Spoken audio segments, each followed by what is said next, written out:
What happens when a truly brilliant mind, one that's capable of incredible strategy and vision, dedicates itself not to building things up, but to tearing them down? When intelligence stops being a gift to humanity and becomes a weapon turned against it? So let's start with a figure who's just shrouded in myth and terror, the warlord prince. This was a master of psychological warfare whose genius in defending his homeland was ultimately defined by a cruelty that became the stuff of legend. And then you have the failed artist, a man whose personal bitterness, born from rejection and poverty on the streets of Vienna, would just fester and harden into what he himself called the granite foundation of an ideology that would try to destroy the world. We're also going to dig into the seminarian, a brilliant student of theology with a truly phenomenal memory, who would eventually trade the study of scripture for the cold, brutal, and mechanical pursuit of absolute power. And finally, the librarian, a revolutionary whose world-changing ideas were sparked not in some war room, but in the quiet stacks of a university library. A spark that would later ignite a fire across an entire nation, consuming millions in the name of progress. Now, here's the thing. These were not simple brutes. They were intelligent, strategic, and in their own twisted ways, charismatic. They were leaders who inspired millions. So how in the world did their brilliance curdle into such monstrous evil? In this explainer, we're going to dissect the psychology of power and genius and trace that dark path from a brilliant mind to a weapon of mass destruction. The philosopher Bertrand Russell had a great way of putting it. He called it the intoxication of power. It's like a drug, right? A corrupting force that can warp the very personality of anyone who wields it. But is that just a cool saying, or is it something more, something diagnosable? Well, researchers now believe it is. They call it hubris syndrome. And the most important word here is acquired. This isn't something you're born with. It's a behavioral disorder that's literally triggered by holding immense power, especially over a long, long time. In a way, it's a sickness of the office, not necessarily the person who walks into it. We are about to step into the minds of monsters and walk the corridors of absolute power. And if you're ready for that journey with us, please take a second to like this explainer and subscribe so you don't miss out on our future deep dives into the forces that really shape our world. Okay, let's begin with a name that has become totally synonymous with terror, but whose real story is actually rooted in strategic genius. Vlad III, Prince of Wallachia. See, before he was the Impaler, Vlad was a political hostage in the Ottoman Empire. And this wasn't just a prison sentence, it was his education. He learned their language, their culture, and most importantly, the military tactics of his greatest enemy. He became a master of what we call asymmetrical warfare, because he knew he'd always be outnumbered. He didn't just fight armies, he waged war on their minds, using scorched earth tactics and pure psychological terror to break their morale before a single sword was even drawn. His cruelty was never random. It was a cold, calculated instrument of power. And this number, 20,000, this represents his masterpiece of terror, the Forest of the Impaled. When Sultan Mehmet II marched on Vlad's capital, he wasn't met by an army. No, he was met by a gruesome, horrifying forest of 20,000 impaled Turkish prisoners stretching for miles. The sight was so psychologically devastating that the Sultan's battle-hardened army reportedly just turned back, not from fear of losing, but from sheer horror. This wasn't madness. It was a calculated, brilliant, and absolutely monstrous act of war. Our next subject's path to power didn't begin on a battlefield. It began in the cafes and homeless shelters of Vienna. And here, a different kind of weapon was forged, one of pure ideology, fueled by a deep, deep personal failure. Between 1907 and 1913, Adolf Hitler was just a struggling artist in Vienna. He was rejected twice from the Academy of Fine Arts, and his ambition just curdled into this bitter resentment.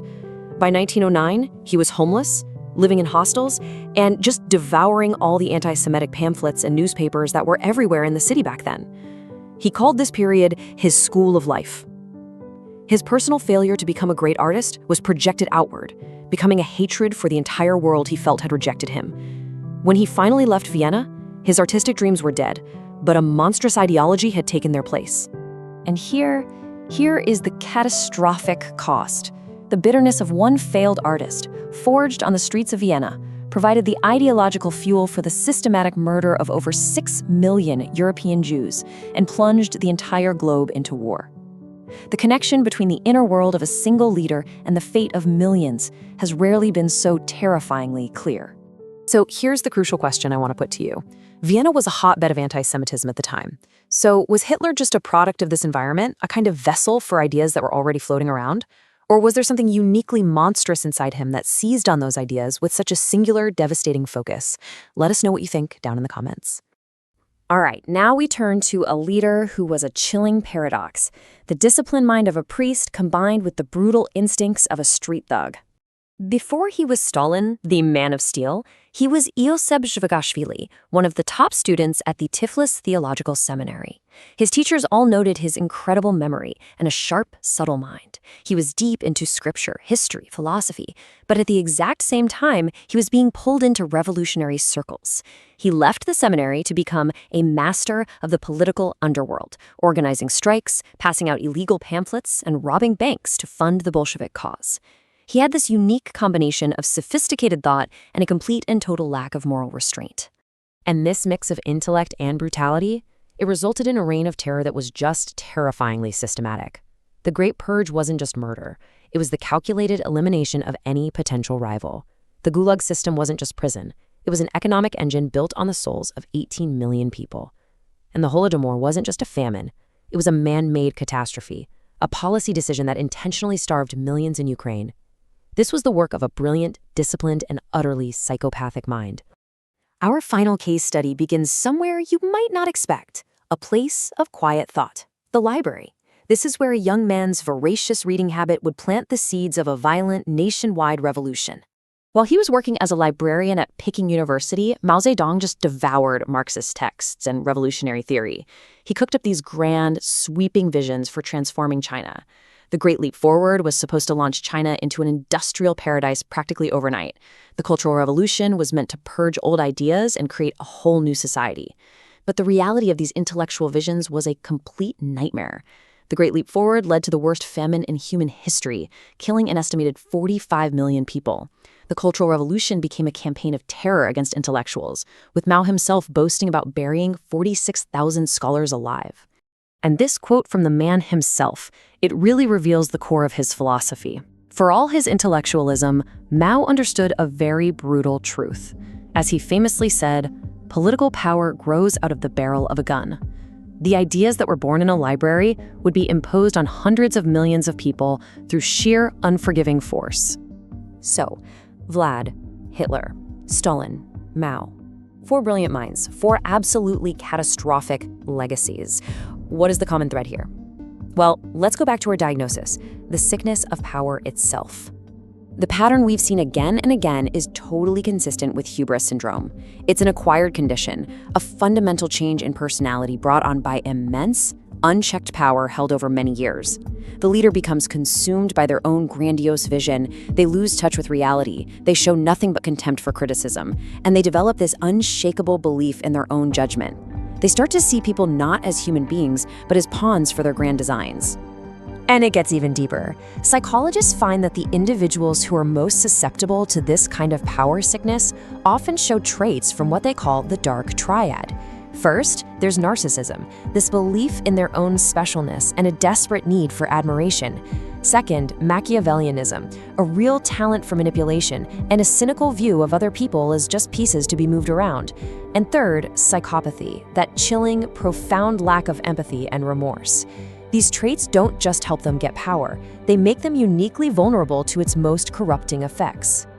As the psychoanalyst Manfred Ketz de Vries puts it, the refusal to listen to anyone means they become the authors of their own doom. But the real tragedy is that they are also the authors of doom for millions and millions of other people. Which brings us to one final, really haunting question. If hubris syndrome is a sickness you get from power, not something you're born with, then the potential for it lies dormant inside all of us. So the question is anyone truly immune? The study of these figures is really a study of the darkest potential of the human mind.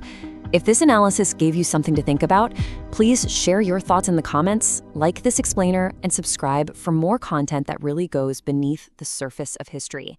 Thank you for watching.